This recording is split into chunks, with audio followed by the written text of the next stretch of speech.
মানকাছৰ 87খন চৰকাৰী আৰু বেচৰকাৰী অনুষ্ঠান প্ৰতিষ্ঠানক ভূমিৰ পট্টা বিতৰণ চৰকাৰী শিক্ষানুষ্ঠান আৰু কাৰ্যালয় অংগনবাড়ী কেন্দ্ৰ মন্দিৰ আৰু মছজিদৰ বাবে ভূমি পট্টা প্ৰদান অসম চৰকাৰৰ মিছন বসুন্ধৰা 3.0 অধীনত আজি ৰাজহ আৰু দুৰ্যোগ ব্যৱস্থাপনা বিভাগৰ উদ্যোগত দক্ষিণ শালমৰা মানকাছাৰ জিলাৰ মানকাছাৰ সমষ্টিত মুঠ 87খন চৰকাৰী আৰু বেচৰকাৰী অনুষ্ঠান প্ৰতিষ্ঠানক ভূমিৰ পট্টা বিতৰণ কৰা হয়।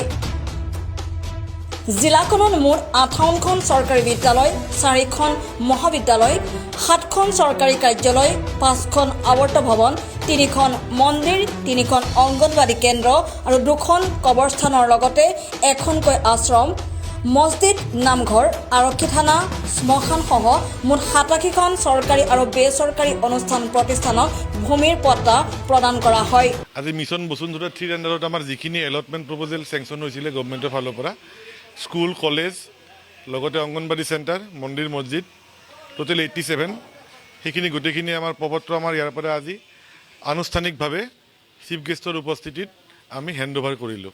আৰু আমাৰ টোটেল NIJ নন ইণ্ডিভিজুৱেল জুৰিডিকেল ইনষ্টিটিউশ্যনৰ আণ্ডাৰত আমাৰ টোটেল 87খন পাট্টা ডিষ্ট্ৰিবিউশ্যন হৈছে আৰু তাৰে মোৰ মানকাছাৰ ৰাজহ চক্ৰত ইয়াৰ সংখ্যা আছে 79 আৰু বাকীখিনি আপোনাৰ বাকী থাকিলে 8খন হৈছে চাউথ শালমৰা চাৰ্কুলৰ। ভূমি পট্টা বিতৰণ উপলক্ষে হাটশিঙিমাৰী জিলা আয়ুক্তৰ কাৰ্যালয়ৰ সভাকক্ষত আয়োজিত অনুষ্ঠানত ৰাজহ আৰু দুৰ্যোগ ব্যৱস্থাপনা বিভাগৰ দায়িত্বত থকা অতিৰিক্ত আয়ুক্ত কুমাৰ গৌৰৱ দাস প্ৰাক্তন বিধায়ক জাবেদ ইছলাম জিলা পৰিষদৰ সভানেত্ৰী তানজিনা খান আৰু মানকাছাৰ ৰাজহ চক্ৰ বিষয়া প্ৰাঞ্জল শৰ্মা বৰুৱা উপস্থিত থাকে। তেওঁলোকে সংশ্লিষ্ট প্ৰতিষ্ঠানসমূহৰ প্ৰতিনিধিসকলক আনুষ্ঠানিকভাৱে ভূমিৰ পট্টা পত্ৰসমূহ বিতৰণ কৰে।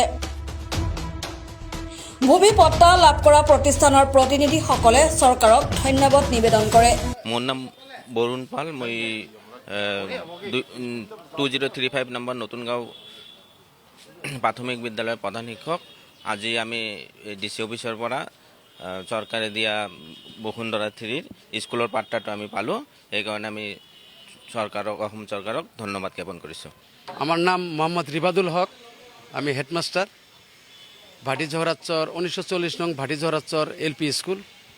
আজি মাটির পট্টা দিলে বহুত দিন থেকে ৰখি আছোঁ, মাটিৰ পট্টা দিব বুলি আজি দিলে। মাটিৰ পট্টা আমি হাতত পাই আমি বহুত আনন্দিত হৈছোঁ।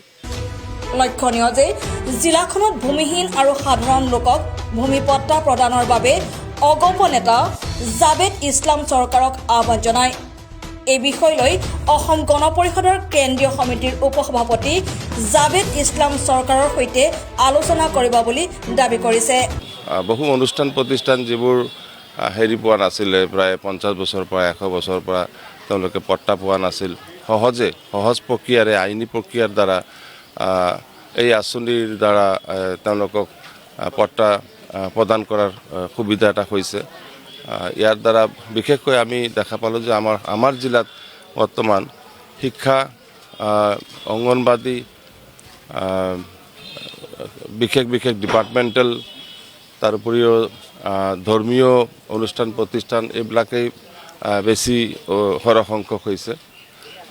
আমি আশা ৰাখিম যাতে ইণ্ডিভিজুৱেল জলাতল ফৰেষ্ট লেণ্ড এইবিলাক সামৰি লৈ আমাৰ মানুহে যাতে সুবিধা পায়, এই ক্ষেত্ৰত আমি প্ৰশাসনক মই অনুৰোধ জনাইছোঁ আৰু আমাৰ ফালৰ পৰা আমি চেষ্টা কৰিম যাতে আমাৰ জিলাতো এই সুবিধাখিনি পোৱা যায়। মাহত মাত্ৰ 1000 টকাৰ কিস্তিৰে আপোনাৰ ঘৰলৈ আনক 3 কিলো ৱাৰ্ডৰ ৰফটপ ছলাৰ। PM সূৰ্য ঘৰ মুফ্ত বিজলী যোজনা, য'ত প্ৰতিমাহে বিনামূলীয়াকৈ লাভ কৰিব 300 ইউনিটৰ বিদ্যুৎ সেৱা। তেন্তে দেৰি কিহৰ? আহক এতিয়াই যোগাযোগ কৰক হাটশিঙিমাৰী সোল পাৱাৰৰ 8828576446 নম্বৰত। आइए सोलर अपनाते हैं PM सूर्य घर मुफ्त बिजली योजना।